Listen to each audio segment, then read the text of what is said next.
ಇದರಲ್ಲಿ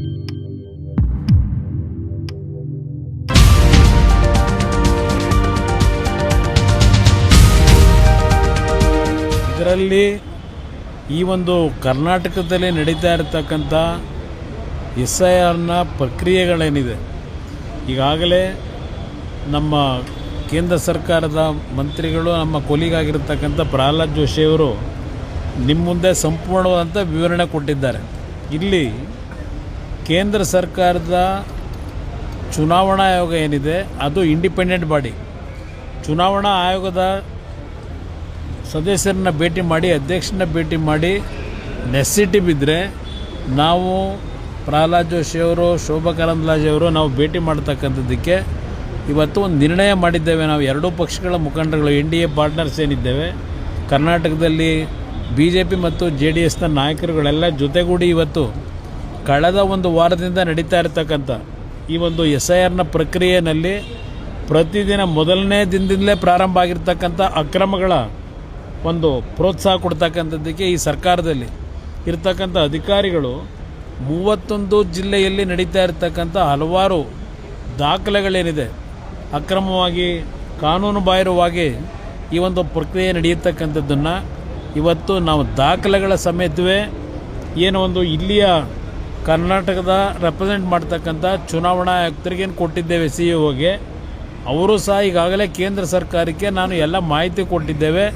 ಕೇಂದ್ರ ಸರ್ಕಾರ ಅಲ್ಲ, ಕೇಂದ್ರದ ಚುನಾವಣಾ ಆಯೋಗದಿಂದಲೂ ಬಹುಶಃ ಇವತ್ತು ಇಬ್ಬರನ್ನ ಡೆಪ್ಯೂಟ್ ಮಾಡಿದ್ದಾರೆ. ಇದರ ಬಗ್ಗೆ ಯಾವ ರೀತಿಯಲ್ಲಿ ಇಲ್ಲಿ ನಡೀತಾ ಇರತಕ್ಕಂಥ ಮಾಹಿತಿಗಳನ್ನು ಪಡಿತಕ್ಕಂಥದ್ದಕ್ಕೆ ಅವ್ರಿಗೆ ಅಸಿಸ್ಟ್ ಮಾಡಲಿಕ್ಕೆ.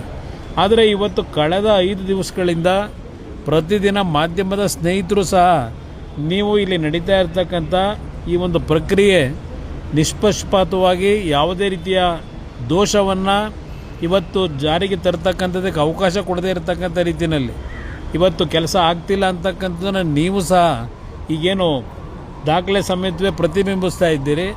ಇವತ್ತು ಈ 5 ದಿನಗಳ ಕಾಲ ನಡೆದಿರ್ತಕ್ಕಂಥ ಹಲವಾರು ಅಕ್ರಮಗಳ ಮಾಹಿತಿಗಳನ್ನು, ದಾಖಲೆಗಳನ್ನು, ಪೆನ್ ಡ್ರೈವನ್ನು ಇವತ್ತು ಎರಡೂ ಪಕ್ಷದಲ್ಲಿ ನಾವೇನು ಕಲೆಕ್ಟ್ ಮಾಡಿದ್ದೇವೆ, ಕೊಟ್ಟಿದ್ದೇವೆ ಇವತ್ತು ಚುನಾವಣಾ ಇಲ್ಲಿಯ ಆಯುಕ್ತರಿಗೆ.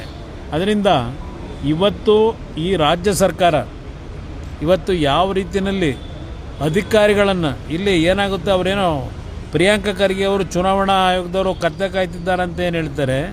ಚುನಾವಣಾ ಆಯೋಗದವರು ಯಾವ ನಿಯಮಾವಳಿಗಳನ್ನು ಈ ಒಂದು ಪ್ರಕ್ರಿಯೆಯಲ್ಲಿ ಅಳವಡಿಸ್ಕೋಬೇಕು ಅಂತಕ್ಕಂಥ ಗೈಡ್ಲೈನ್ಸ್ ಏನು ಕೊಟ್ಟಿದ್ದಾರೆ, ಅದೆಲ್ಲವನ್ನು ಗಾಳಿಗೆ ತೂರಿ ಇವತ್ತು ಇಲ್ಲಿ ಇರ್ತಕ್ಕಂಥ ರಾಜ್ಯದ ಅಧಿಕಾರಿಗಳು ಯಾವ ರೀತಿಯಲ್ಲಿ ಸರ್ಕಾರದ ಒಂದು ಖುಷಿ ಪಡಿಸ್ತಕ್ಕಂಥ ರೀತಿಯಲ್ಲಿ ಅಕ್ರಮಗಳನ್ನು ನಡೆಸ್ತಾ ಇದ್ದಾರೆ.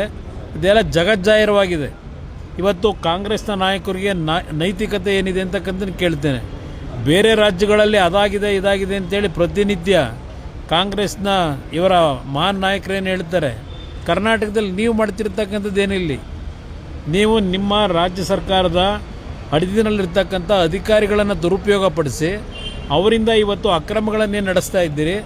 ಅದೆಲ್ಲವನ್ನು ಇವತ್ತು ಏನೋ ನಾವು ಕಣ್ಣಾರೆ ಕಾಣ್ತಾ ಇದ್ದೇವೆ. ಇದನ್ನು ಸರಿಪಡಿಸಬೇಕು ಅನ್ನೋ ದೃಷ್ಟಿಯಿಂದಲೇ ಎರಡೂ ಪಕ್ಷದ ಮುಖಂಡರುಗಳು ಇವತ್ತು ಭೇಟಿ ಮಾಡಿ ಪುನಃ ಈಗಾಗಲೇ 3 ದಿವಸದಿಂದ ಕೊಡ್ತಾನೇ ಇದ್ದೇವೆ.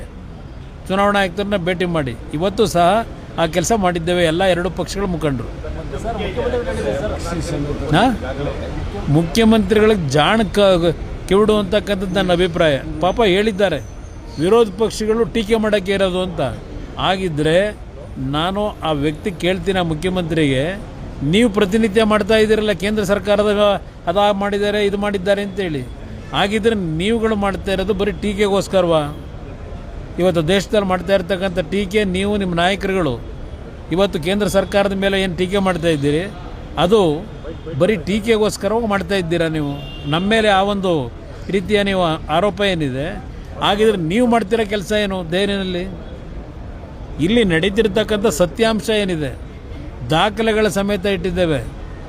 ನೀವು ಬರೀ ಪೊಳ್ಳು ಹೇಳಿಕೆಗಳು ಕೊಟ್ಕೊಂಡು ನಿಮ್ಮ ಇಷ್ಟ ಬಂದಾಗ ನಡೆಸ್ಕೊಂಡೇನು ಹೊರಟಿದ್ದೀರಿ. ದೇಶದ ಮಾನ ಮರ್ಯಾದೆ ಹಾಳು ಮಾಡ್ಲಿಕ್ಕೆ ಹೊರಟಿದ್ದೀರಿ. ಯಾರಿಗೆ ಜಾಗೃತಿ ಮೂಡಿಸ್ತಾವ್ರೆ? ಯಾರಿಗೆ ಜಾಗೃತಿ ಮೂಡಿಸಿದಾಗ ಮಧ್ಯಪ್ರದೇಶ ಮಾಡಿ ಎಲ್ಲಿದೆ ಜಾಗೃತಿ? ಯಾವ ಜಾಗೃತಿ ಮೂಡಿಸ್ತಾ ಇದ್ದೀರಿ? ಅಕ್ರಮ ಮತದಾರನ ಸೇರಿಸಿ ಅಂತಲ್ಲ ಕ್ರಿಯೇಟ್ ಮಾಡೋದಕ್ಕೆ ಜಾಗೃತಿ ಮೂಡಿಸ್ತಾ ಇದ್ದೀರಾ ನೀವು? ಇದನ್ನು ಕೇಳಲಿಕ್ಕೆ ಬಯಸ್ತೀನಿ. ಯಾರು ಯಾತಕ್ಕೆ ಪ್ರತಿಭಟನೆ ಮಾಡ್ತಾರೆ? ಅಕ್ರಮ ಮತದಾರನ ಸೇರಿಸ್ತಾ ಇಲ್ಲ ಅಂತ ಪ್ರತಿಭಟನೆ ಮಾಡ್ತಾರ? ಚುನಾವಣಾ ಆಯೋಗದ SIRನಲ್ಲಿ ದೋಷ ಇಲ್ಲ. ಆ SIRನ ಅನುಷ್ಠಾನಕ್ಕೆ ತರಲಿಕ್ಕೆ ನಿಮ್ಮ ಅಧಿಕಾರಿಗಳನ್ನೇನು ಬಿಟ್ಕೊಂಡಿದ್ದೀರಿ? ಈಗ ನೀವೇ ಮಾಡಬೇಕಲ್ವಾ? ಅದನ್ನು ಮಾಡ್ತಕ್ಕಂಥಲ್ಲಿ ದೋಷ ಇದೆ. ಅವ್ರ ಮೇಲೆ ನಿಮ್ಮ ಜಿಲ್ಲಾಧಿಕಾರಿಗಳು ನಿಮ್ಮ BPOಗಳ ಮೇಲೆ ನೀವು ಪ್ರತಿಭಟನೆ ಮಾಡಿದ್ರೆ ನಮ್ಮದು ನಿಮ್ಮ ಬೆಂಬಲ ಇದೆ ನಿಮಗೆ.